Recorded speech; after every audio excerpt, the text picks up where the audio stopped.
In the previous video, we discussed about the various types of solutions. In this one, we're going to be talking about the various ways of expressing concentration. So this is something you already learned in class 11. It's going to be like a recap of whatever you learned.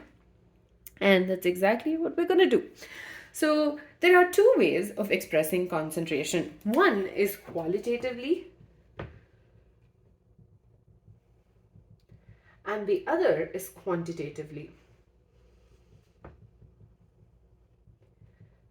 So if you remember in the organic compounds, there were two ways that you would analyze. The one was qualitative, the other was quantitative. And qualitatively means or even for salts, you have qualitative analysis, which means we just identify what the salt is or what ions it contains, whereas quantitative will tell us exactly how much of that particular substance is in it. So qualitative in case of solutions, or for ways of expressing concentration, qualitative could be dilute or concentrated. So if you say, okay, this is a concentrated acid, it means there's a lot more acid than water. And if it's a dilute acid, then there's more water than there is acid.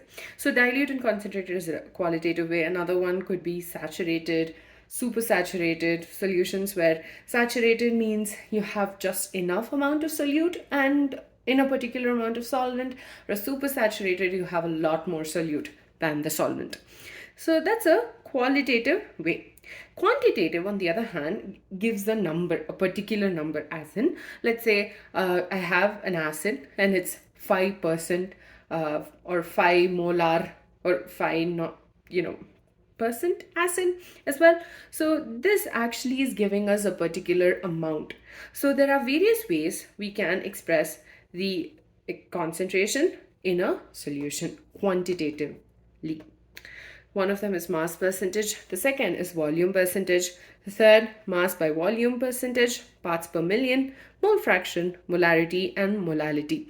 From what I recall, almost all of these were discussed in class 11, and it should be easy right now for you to do it. And if you find it difficult, that's completely fine too.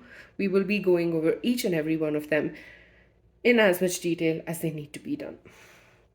So in the next video, we're going to be talking about mass percentage, volume percentage, and mass by volume percent.